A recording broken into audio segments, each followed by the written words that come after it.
The Quran in several verses asserts that it is in pure Arabic, by an Arab, Muhammad, to Arabs. Yet, according to my own studies, I was very surprised at the fact that many of the Mohammedan linguists had great difficulty in finding the Arabic origins or roots of many of the most important words in the Quran. Can you elaborate? Contrary to what many Mohammedan Muslim authors have us believe, Muhammad and Arabia were surrounded by higher religions and civilizations with whom they had constant and full contact, and from whom they borrowed numerous religious and cultural terms. This fact was fully recognized by the earliest Muslim exegetes, who showed no hesitation in noting words as Christian, Iranian, or Jewish in origin, as were compiled by As-Suyuti in his Itqan, Al-Tabari, Al-Baghawi, Al-Razi, and many more.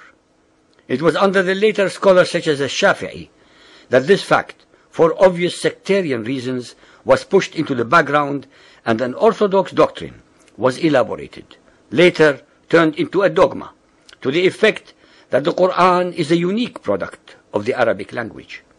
The modern Mohammedan scholar is seriously distressed by any discussion of the foreign origin of words in the Quran.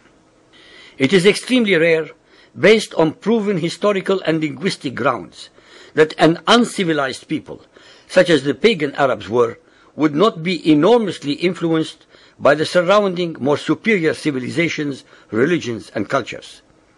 For the Mohammedan Arabs to pretend that the Arabic language per se, prior to the Arabian conquest of the surrounding civilizations, contained all words used in the Quran is totally absurd, contrary to facts, unsubstantiated, and desperate wishful thinking.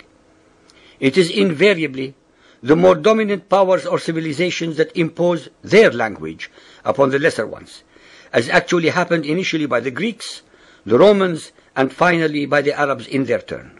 Anyone dispassionately studying the Quran will realize that Muhammad drew his inspiration not from his own primitive pagan religious background, but most certainly from the vocabulary and religious terms of the great monotheistic religions that had already found root in the spiritual soil of Arabia, especially the Jews and Christians. It is extremely important to point out that there were very powerful Arabian Christian tribes who were dominant both in Syria and Iraq, and who wrote and spoke Syriac. Vocabulary of Syriac origin was already coming into use in Arabia long before Muhammad and his Quran. The court of Al-Hira in Iraq was a rendezvous of the poets and literature of the day. Many of the most prominent poets of pre-Islamic Arabia, such as Amr al-Qais, Mutalammis, and Abd bin Zayd, were Christians, and their poetry was naturally impregnated with Christian words and ideas. Even in the extant poetry of the such non-Christians as Al-Nabigha and Al-Ash'a, one finds the strong influences of Syrian Christianity because they spent time at the court of Al-Hira. The Ahadith and the biography of Muhammad assert that he traveled to Syria, Al-Sham, both as a child and later as a merchant on behalf of his wife Khadija, who was not only a Hanif, but also associated with Christianity through her uncle Waraka bin Nawfal. Muhammad was surrounded by enormously powerful non-Arabian influences that shaped his thoughts, his inspirations, and his Quranic prose, and to pretend that he was not affected by them is contrary to logic, to reality, to veracity, and to history. Chapter 12, verse 2. We have sent it down as an Arabic Quran in order that ye may learn wisdom. Chapter 20, 113. Thus have we sent this down as an Arabic Quran. Chapter 26, 195. In the perspicuous Arabic tongue. Chapter 39, 28. It is a Quran in Arabic, without any crookedness therein, in order that they may regard against evil. Chapter 41, 3.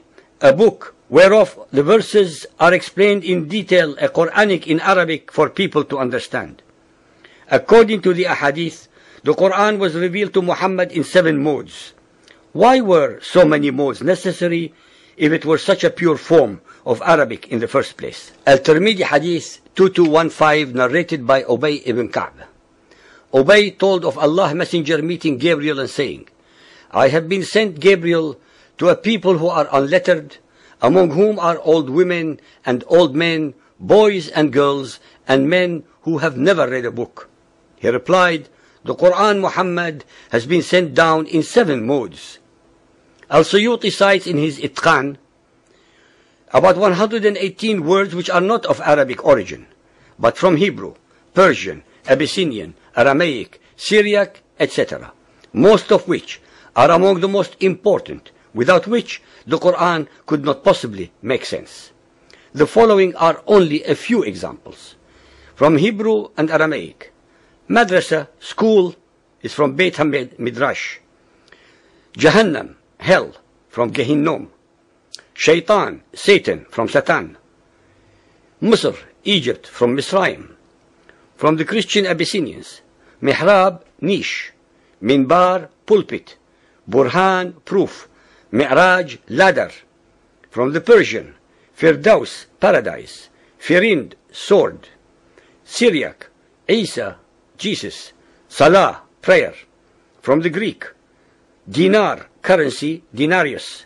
Iblis, devil, diabolos. Injil, gospel. The Quran asserts repeatedly that it is a new scripture for the Arabs, hence it would have been impossible for the native Arabic vocabulary and language to all of a sudden create and invent new words and terminology to express all its new ideas to fit the occasion. In fact, many of the words, terms and concepts were already available off the shelf, so to speak, to Muhammad to plagiarize, plunder, pirate and or pervert to suit his agenda.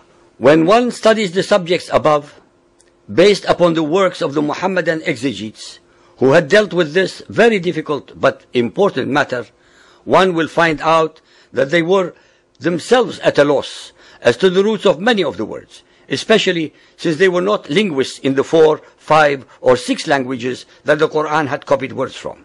They actually had the most meager philological resources at their disposal, so much so that Al-Suyuti and those who preceded him completely missed the fact that several of the words that they alleged to have been foreign were in fact Arabic in origin. The Quran cannot exist without the foreign words that permeate its verses and chapters.